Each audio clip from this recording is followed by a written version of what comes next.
Hello everyone, welcome to the course Information System and Engineering Economics. Today we are entering into the new topic of Unit 5, and that is equivalence calculation under inflation.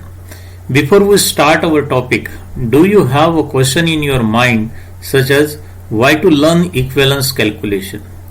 I give you several reasons that why learning equivalence calculation is important.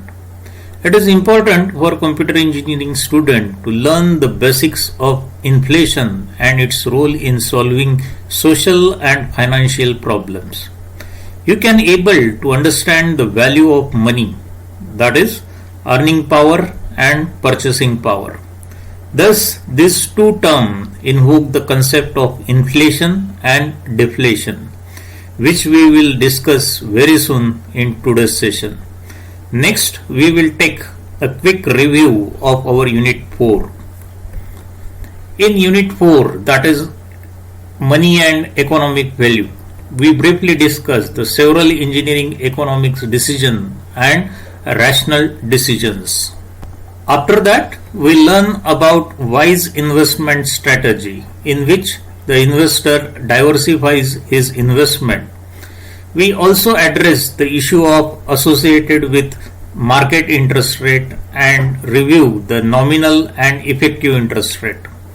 We have also described time value of money, which is very important topic from Unit 4, and every engineer must know the basics of interest rate and its influence over decision made by businesses.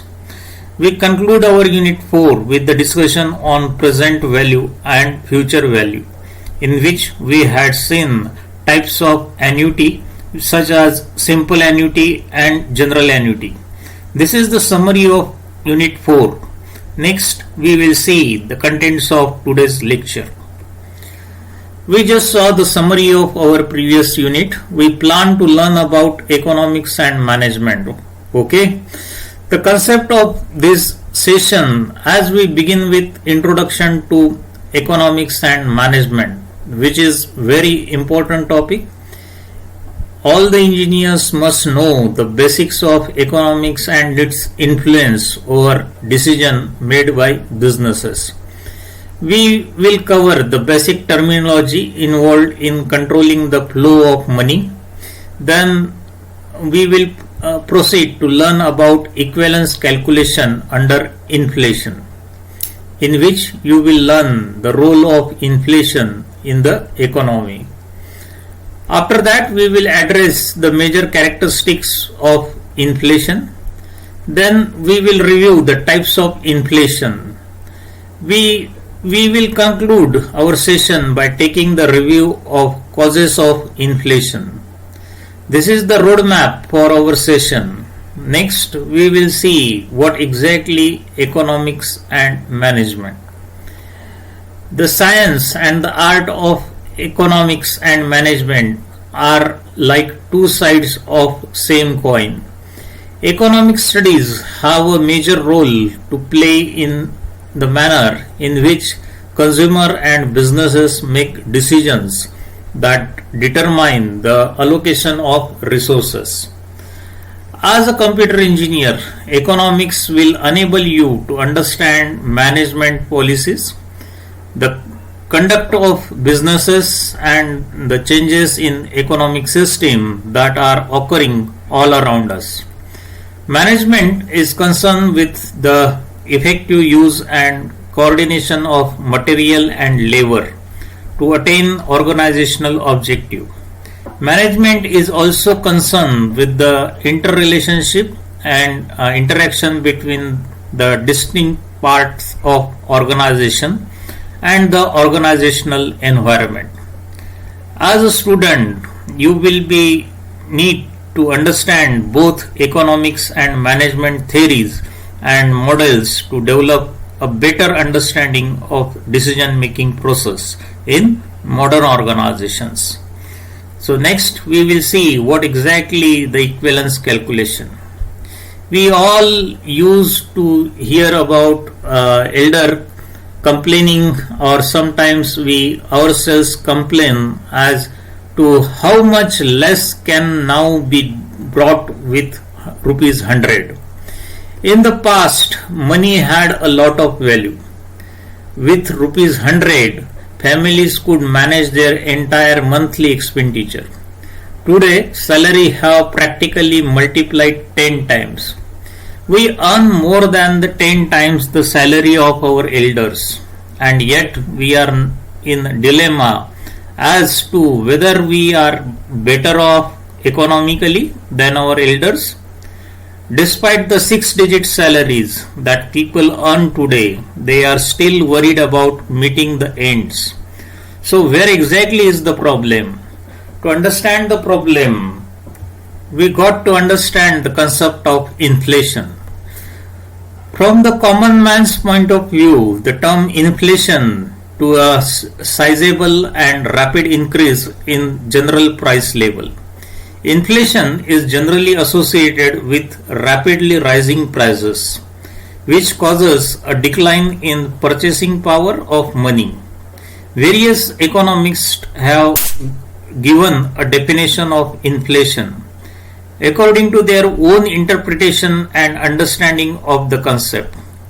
One of the greatest economists, Edward Shapiro, has defined inflation as persistent and appreciable rises in the general level of prices, while the economist Crowther has defined the concept as a state in which the value of money is falling. So these are the certain popular definitions of inflation. Next we will see certain characteristics of inflation. We have seen the various definitions. Now we will discuss the certain characteristics of inflation. A continuous and persistent rise in general price level. For a price rise to be labeled as inflation, the rise in the price level has to be sustained. A temporary rise in the price level cannot be termed as inflation.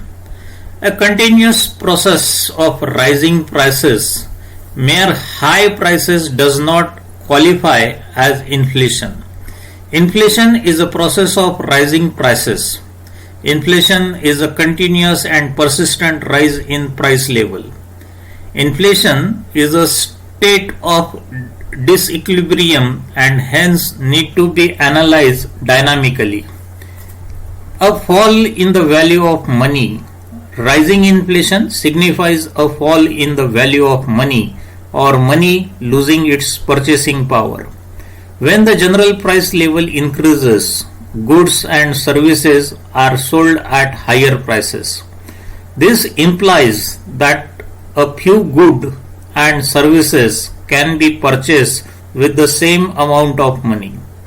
This signifies a fall in the value of money or falling purchasing power. Then aggregate demand exceeds aggregate supply. During period of inflation, there is a rise in aggregate demand and there will be no corresponding increase in aggregate supply. As the aggregate demand is high, it indicates that more money is chasing to few goods, that causing the prices of available goods to rise. Then inflation is a monetary phenomena. That is, inflation is an attribute to the excess money supply. When money supply increases, demand for the goods and services rises, thus causing an increase in general price level. Inflation is persistent and irreversible. Inflation prices rise is persistent and is invertible with a short time. It should be distinguished from a price rise which may occur temporarily. Due to the short-term scarcity or during a cyclic upswing, a cycle movement is not inflation. Inflation is a rising trend in the price level. So these are the certain important characteristics of inflation. Next we will see what are the types of inflation. Types of inflation are classified into the two groups. First is inflation on the basis of rate of inflation, and second is on inflation the time period. Creeping inflation, when the rise in prices is very slow, it is called creeping inflation. In terms of speed, a sustained rise in price of annual increase of less than 3% per annum is characterized as creeping inflation. Such as increase in price is regarded as safe and essential for economic growth. After the creeping inflation, there is a walking inflation. In walking inflation, when the prices rise moderately and the annual inflation rate is single digit.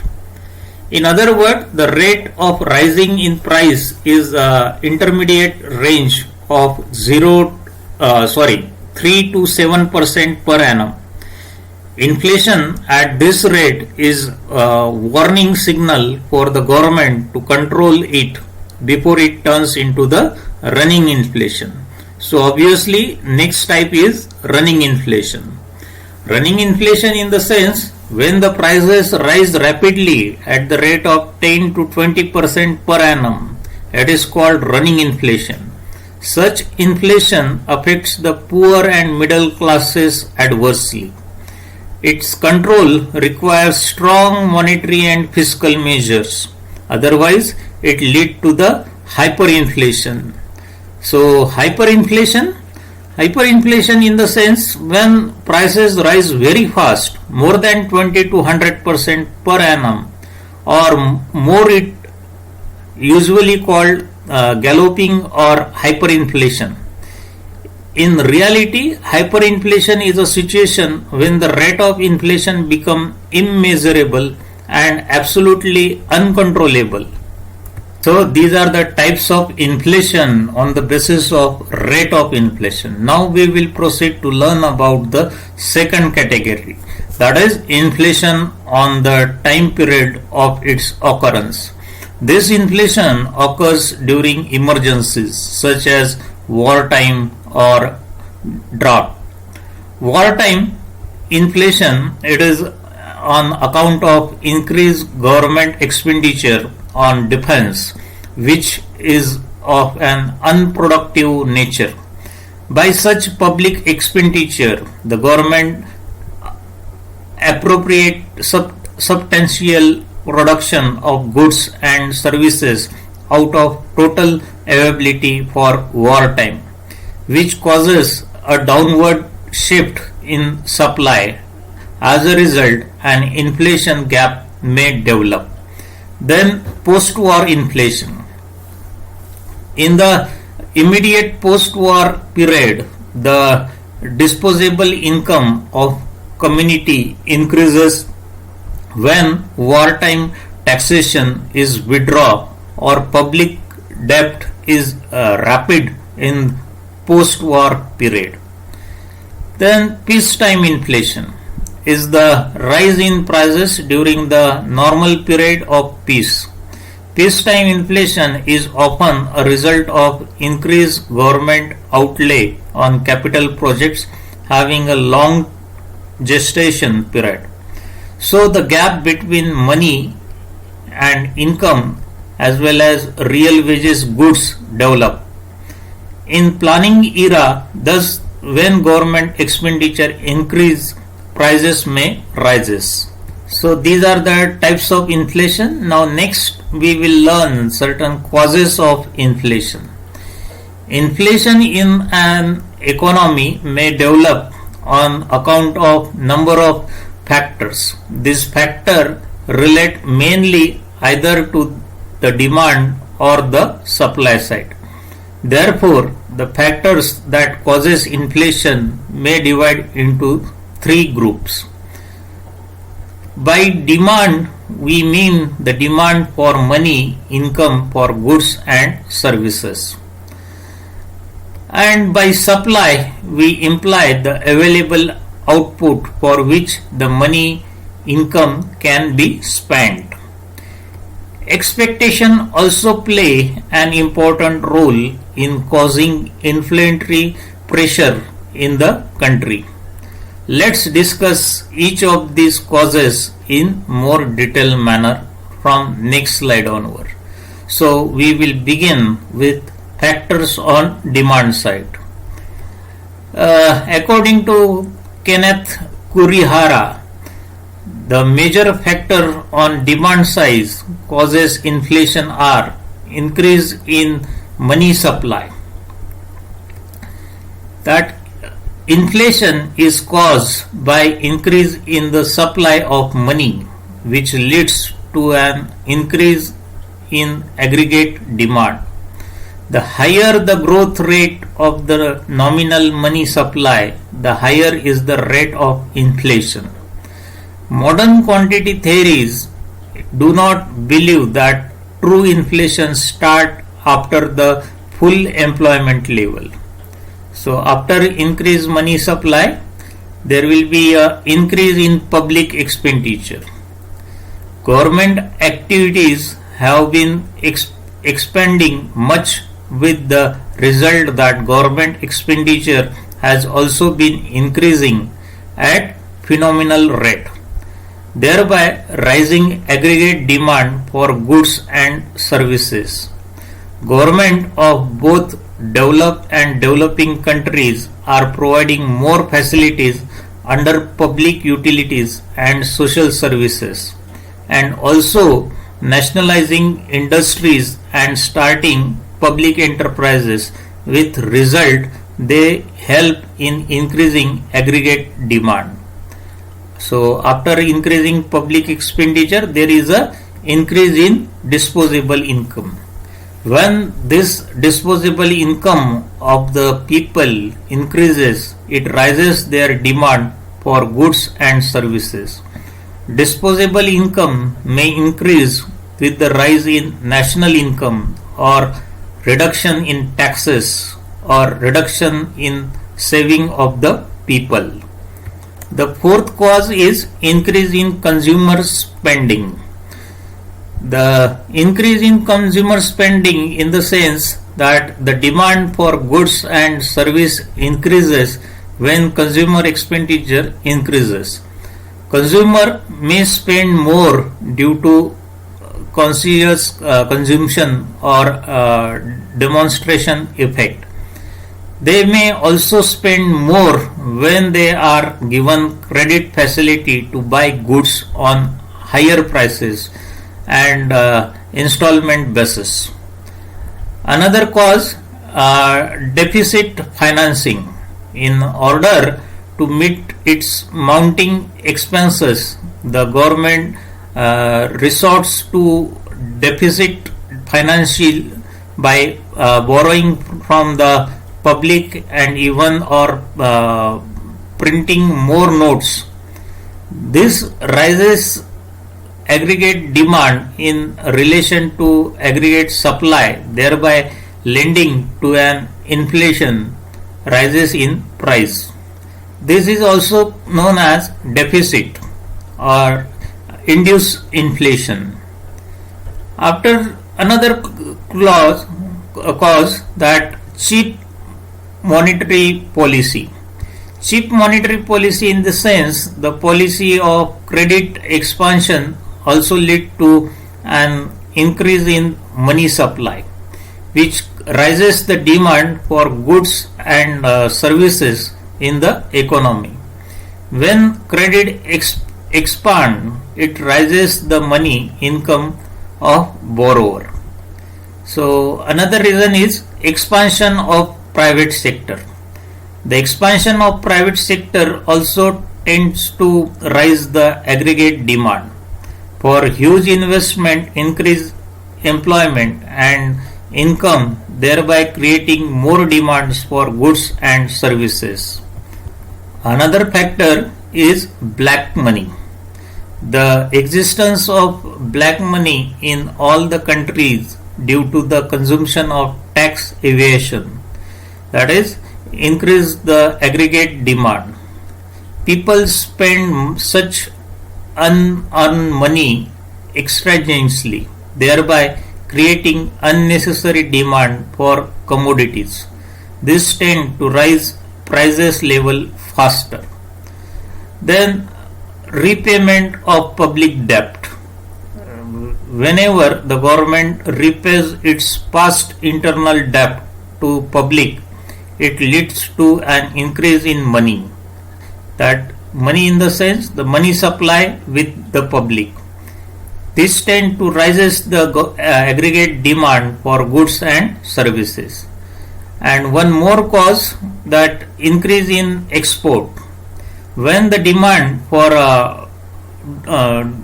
dramatically produce the goods increases in foreign countries, this raises the churn of industries producing export commodities. These in the turn create more demand for goods and services within the economy. So these are the factors on demand side. Now next we will see the factors on the supply side. So we already discussed the factors on demand side. We will proceed to learn about the factors on supply side. There are also certain factors which operate on opposite side and tend to reduce the aggregate supply. Let's discuss one by one. The first one is the shortage of goods. One of the important cause affecting the supply of goods is the shortage of such factors as labor, raw material, power supply and capital. They leads to excess capacity and reduction in industrial production. Second factor is industrial disputes. In countries where trade unions are powerful, they also help in curtailing production. Trade unions resort to strike, and if they happen to be unreasonable from the employer's viewpoint and prolong, they force the dealer lockout. Then another is natural calamities. Flood or factors which adversely affect the supplies of agriculture product. The latter in turn creates shortage of food products and raw material, thereby helping inflation pressure. Then next is artificial scarcities. Artificial scarcities are created by hoard and spectacles who domestic consumption. This creates a shortage of goods in the domestic market. This leads to inflation in the economy. The next factor is increase in exports. When the country produces more goods for export than for domestic consumption, this creates shortage of goods in domestic market. This leads to inflation in the market. Then lopsided production. If the stress is on the production of comfort future or basic products to neglect of essential consumer goods in the country, this create shortage of consumer goods. This again causes inflation. Then the law of diminishing returns. If industries in country are using old machine and outdated methods of production, the law of diminishing returns operators. This rises the cost per unit of the production, thereby rising the prices of product. Then international factors. In modern time, inflation is worldwide phenomena. When prices in major industrial cluster, their effects spread to almost relation of often the rises in the prices of basic material like petrol in international market leads to rising the prices of all related commodities in the country. So this is all about the factors of supply side. Next we will see the role of expectation.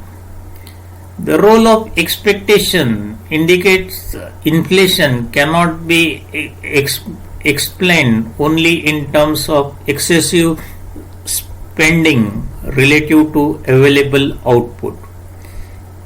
Expectation play an important role in the speed of inflation.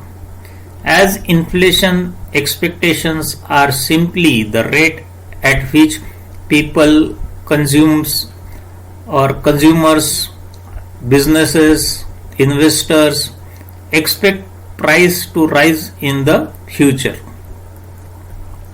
Expectation regards the future movement of prices and wages result in inflationary pressure in the economy. When the prices are expected to increase, consumer will purchase more goods.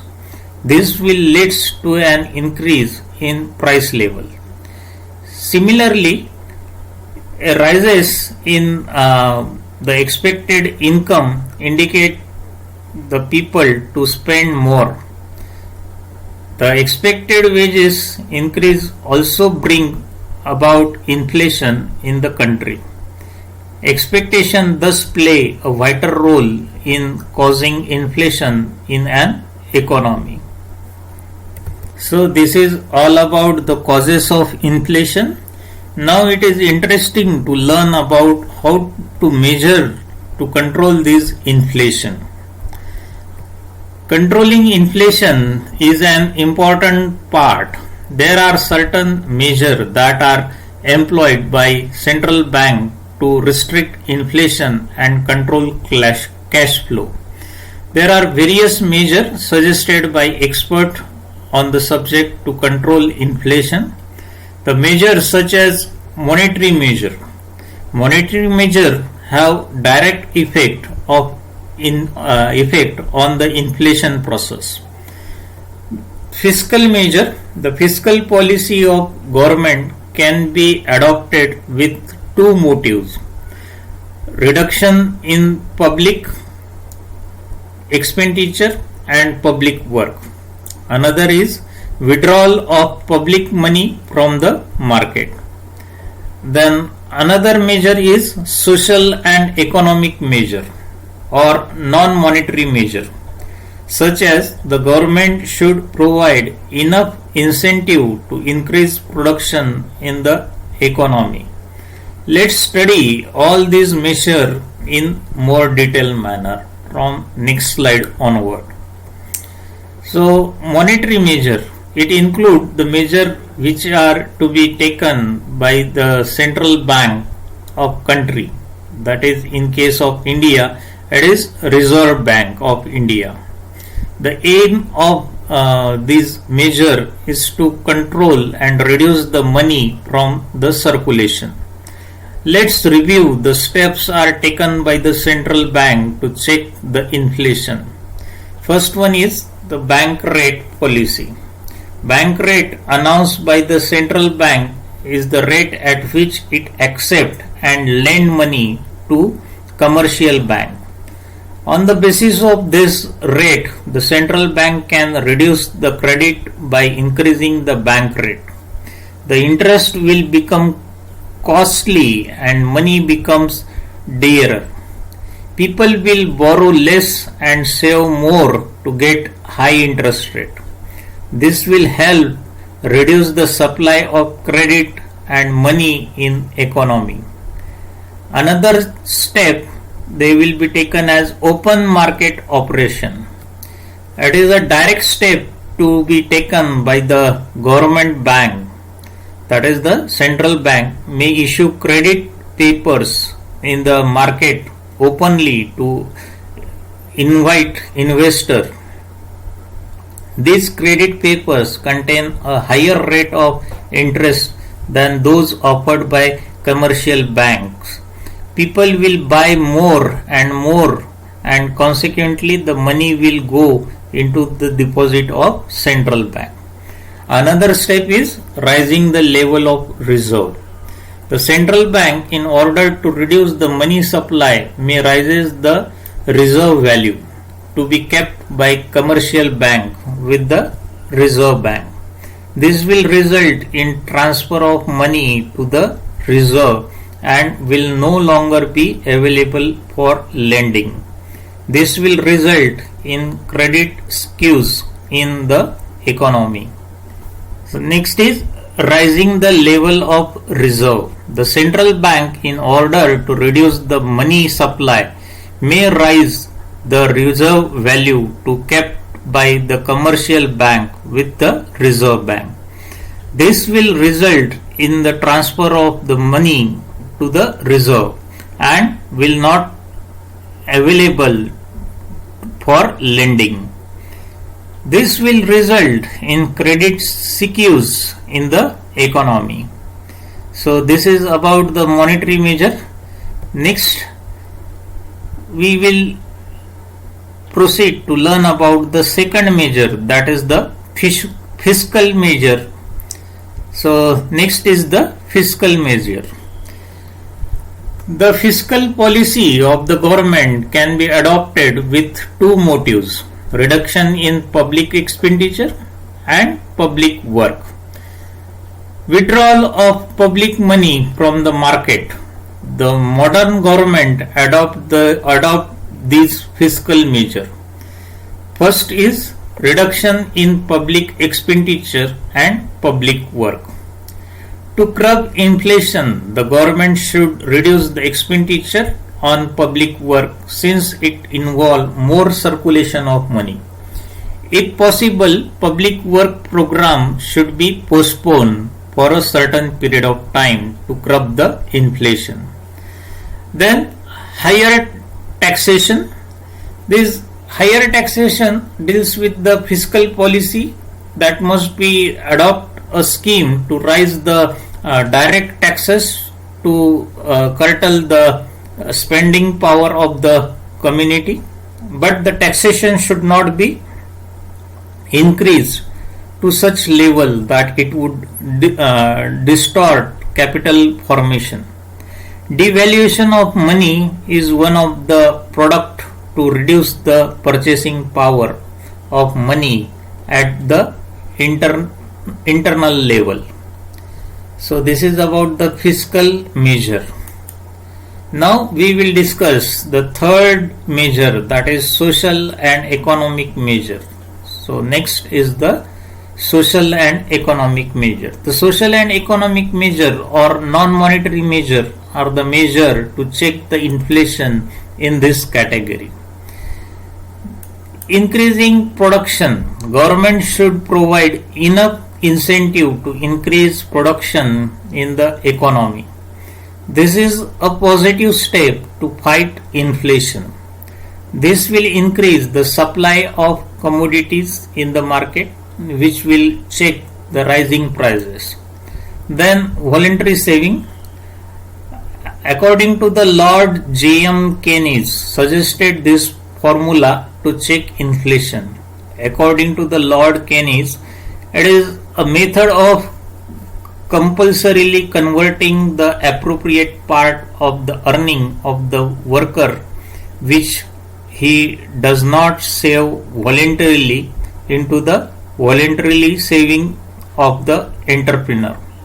He suggests a deferred pay scheme which forecasts the reduction of the part of the salary of the worker and keeping it as a deposit with the government. This will raise the saving potential by reducing the expenditure on consumption. Next is marketing and rationing. The prices of essential commodities can be checked by rationing system. Controlled marketing through cooperative store can be help in this field. The government can also create some procurement scheme and construct buffer stock. Fixation of prices can also be taken into the help in this context. I am expecting that you are now familiar with the strategies used to control the inflation. Next, we will summarize our session. By all the discussion, we get to know about inflation, types of inflation. We learn first type of inflation on the basis of rate of inflation, and second type on the basis of inflation at the time period of its occurrence. We briefly discuss the causes of inflation, such as the factor on demand side and factors on supply side. After that, we reviewed the term measure to control inflation. There are various measures suggested by the experts that we discuss in detail, such as monetary measure, fiscal measure, social and economic measure. Next, we will see few assignment questions based on today's session. The first question that state the major characteristics of inflation, then enumerate the types of inflation, then briefly describe the causes of inflation. So these are the questions based on the today's session. You have to solve these questions sincerely and upload the solution to our Google Classroom. In next session, we will start learning the second module of Unit 5, that is present worth analysis. The basic fundamentals of Unit 5 are available in this textbook. You can take a review of these fundamentals.